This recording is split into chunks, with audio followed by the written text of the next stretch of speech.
how the Grinch stole Christmas.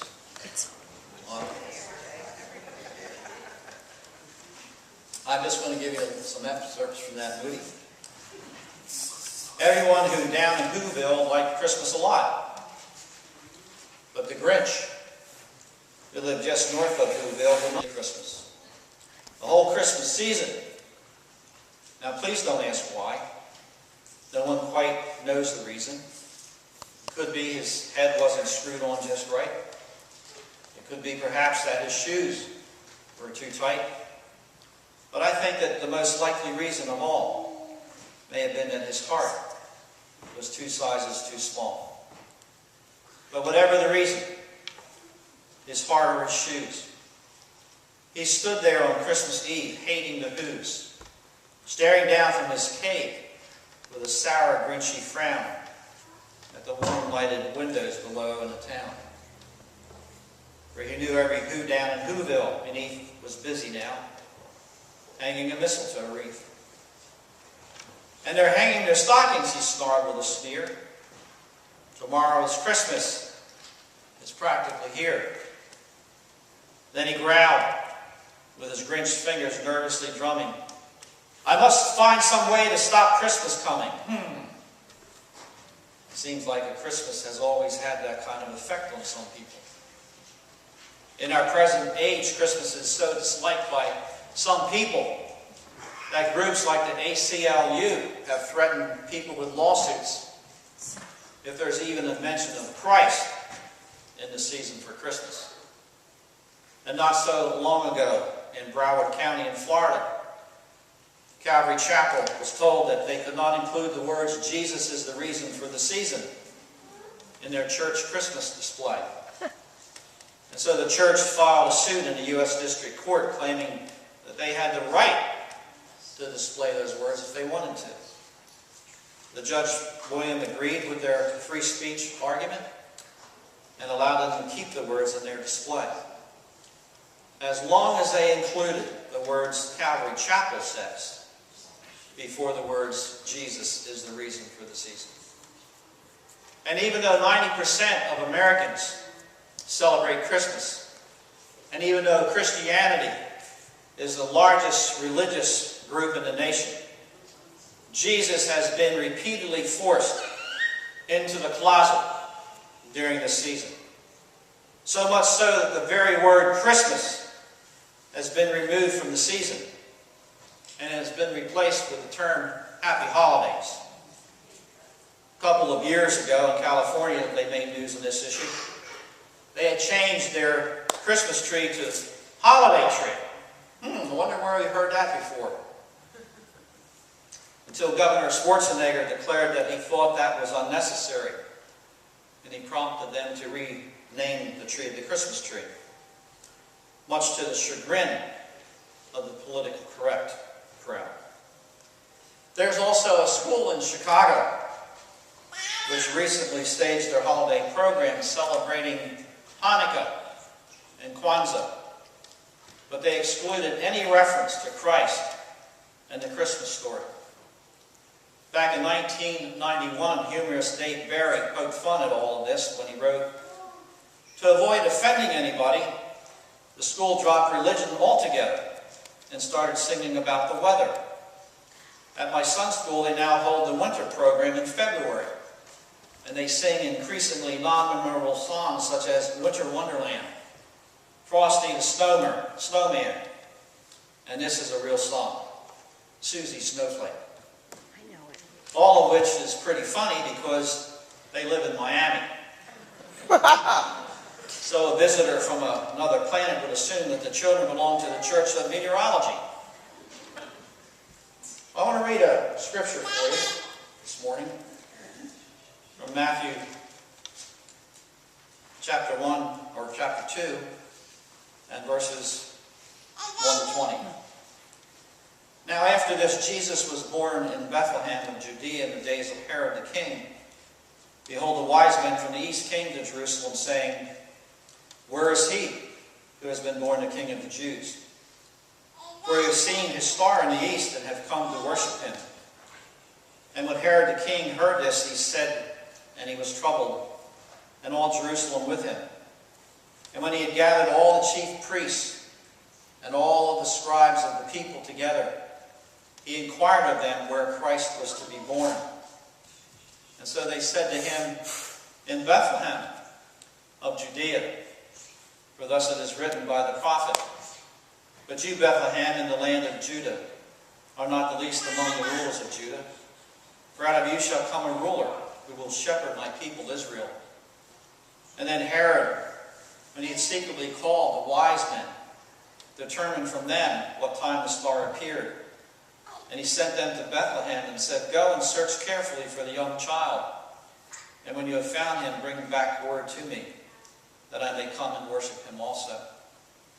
And when they heard the king, they departed, and behold, the star which they had seen in the east went before them, till they came and stood over where the young child was. When they saw the star, they rejoiced with exceedingly great joy. And when they had come into the house, they saw the young child, and Mary his mother. And they fell down and they worshipped him. And when they had opened their treasures, they presented gifts to him, gold, frankincense, and myrrh. And then being divinely warned in a dream that they should not return to Herod, they departed for their own country another way. Now when they had departed, behold, an angel of the Lord appeared to Joseph in a dream, saying, arise, take the young child and his mother, and flee to Egypt, and stay there until I bring your word. For Herod will seek the young child to destroy him. And when he arose, he took the young child and his mother by night and departed for Egypt, and was there until the death of Herod, that it might be fulfilled, which was spoken by the Lord through the prophet, saying, out of Egypt I called my son. And then Herod, when he saw that he was deceived by the wise men, was exceedingly angry, and he sent forth and put to death all the male children who were in Bethlehem, and in all of its districts from 2 years old and under, according to the time which he had determined from his wise men. Then was fulfilled what was spoken by Jeremiah the prophet, saying, a voice was heard in Ramah, lamentation, weeping, and great mourning. Rachel weeping for her children, refusing to be comforted, because they are no more. Now when Herod was dead, behold, an angel of the Lord appeared in a dream to Joseph in Egypt, saying, arise, take the young child and his mother, and go to the land of Israel, for those who sought the young child's life are dead.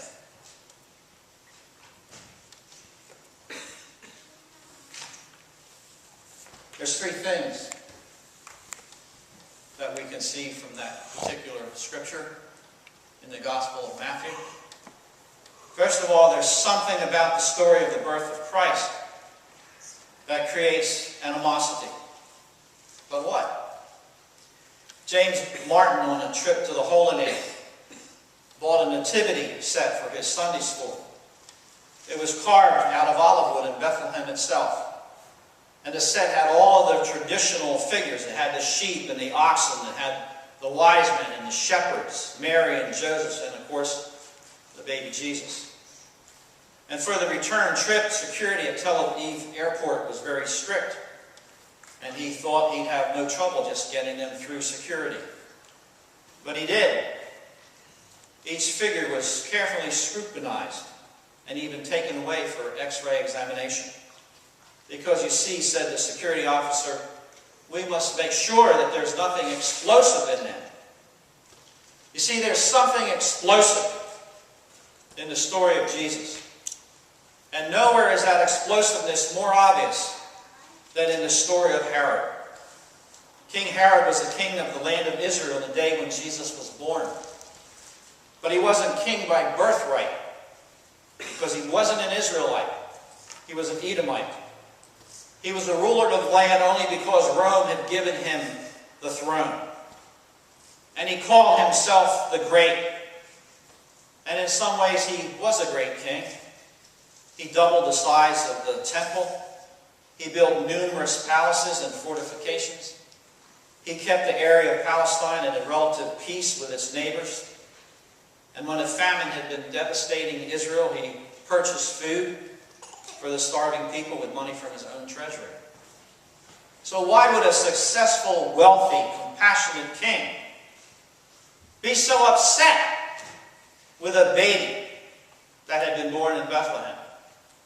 So upset that he was willing to massacre every child in his village to make sure that he had destroyed that one single parent's helpless child. Actually, Scripture doesn't tell us why, but history gives us a pretty good picture of this wicked king's motivation.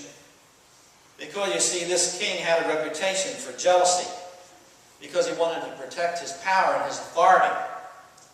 When his 16-year-old brother-in-law tried to make a name for himself, this king playfully held the boy's head underwater until he died.